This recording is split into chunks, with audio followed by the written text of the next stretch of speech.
जय हिंद दोस्तों। आपकी बात आपके साथ न्यूज चैनल पर आपका बहुत बहुत स्वागत है। दोस्तों, यह आपकी बात आपके साथ आपको एक मंच दिया है उस पर रखने का। तो बड़ी खबर आ रही है टीईटी को लेकर। जो आरटी का नियम लागू हुआ था उससे पहले जो शिक्षक नियुक्त तो हो गए थे, तो उनको टीईटी देना है नहीं, उस पर संसद से जवाब आया है।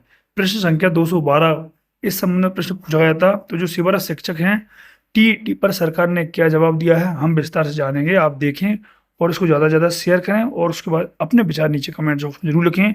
आपकी बात आप तक पहुंचे, इसलिए आप इस चैनल को सब्सक्राइब जरूर करें। तो दोस्तों, संसद में ये क्वेश्चन पूछा गया, आप देख सकते हैं। भारत सरकार शिक्षा मंत्रालय, स्कूल शिक्षा एवं साक्षरता विभाग। लोकसभा में ये क्वेश्चन है अतारांकित। प्रश्न संख्या 212 है। उत्तर देने की तिथि 20 जुलाई, यानी कि 20 जुलाई का इसका उत्तर भी आ चुका है। तो क्या प्रश्न है और क्या उत्तर है हम जानेंगे। टीईटी को लेकर शिक्षक पात्रता परीक्षा का प्रभाव। ये आप देख सकते हैं, क्वेश्चन 212 है। श्री ई तुकाराम जी ने पूछा है, क्या शिक्षा मंत्री यह बताने की कृपा करेंगे कि का है क्या केंद्र सरकार ने कर्नाटक सहित, क्योंकि ये कर्नाटक के मंत्री हैं, इसलिए मतलब वहां से आते हैं सांसद क्षेत्र से। तो कर्नाटक सहित देश के उन सेवारत शिक्षकों पर शिक्षक पात्रता परीक्षा यानी कि टीईटी की अनिवार्यता के प्रभाव का आकलन किया है, जिन्हें टीईटी अनिवार्य होने से पहले नियुक्त किया गया था। यानी कि जो सेवारत शिक्षक हैं और टीईटी जब प्रभाव में आया उससे पहले जो शिक्षक सेवा में आ चुके थे उनको लेकर के है। फिर खा है, यदि हाँ तो कर्नाटक सहित देश में ऐसे शिक्षकों की संघ राज्य क्षेत्रवार संख्या कितनी है जो टीईटी में शामिल होंगे। गा प्रश्न है, क्या केंद्र सरकार टीईटी अनिवार्यता लागू होने से पहले नियुक्त शिक्षकों को उचित राहत प्रदान करने के लिए बच्चों के निशुल्क और अनिवार्य शिक्षा का अधिकार अधिनियम 2009 की धारा 23 में संशोधन करने का प्रस्ताव करती है। यदि हाँ तो इसका विवरण क्या है।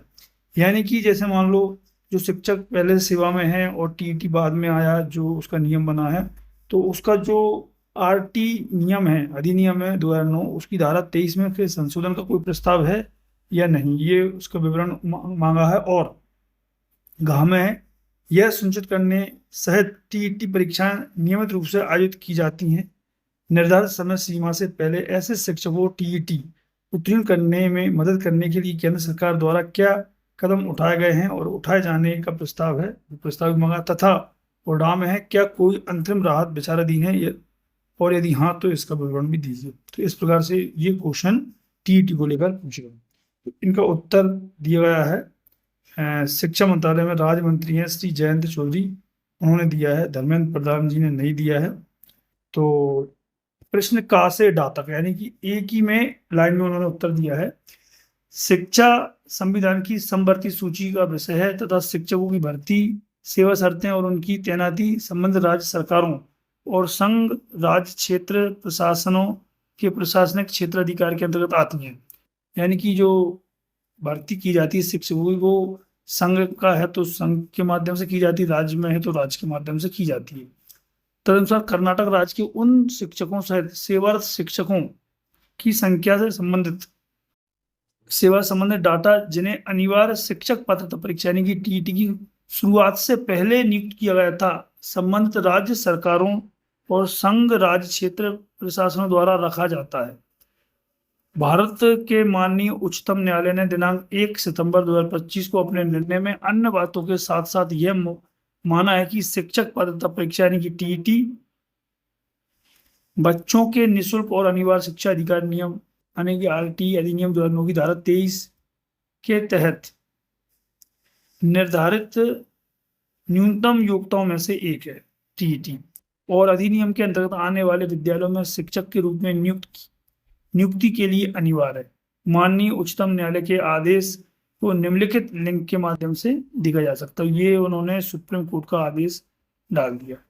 फिर दूसरे उसमें है पैरा में, तत्पश्चात इस मामले में समीक्षा याचिकाओं का निपटारा करते हुए माननीय उच्चतम न्यायालय ने दिनांक 29 सितंबर 2026 के अपने निर्णय के माध्यम से टीटी अर्हता प्राप्त करने की समय सीमा 31 अक्टूबर 2027 से बढ़ाकर 31 अगस्त से बढ़ाकर 31 अगस्त 2028 कर दिया है। माननीय उच्चतम न्यायालय के दिनांक 29 मई 2026 के निर्णय को निम्नलिखित लिंक पर जाकर देखा जा सकता है। तो ये उसकी लिंक है।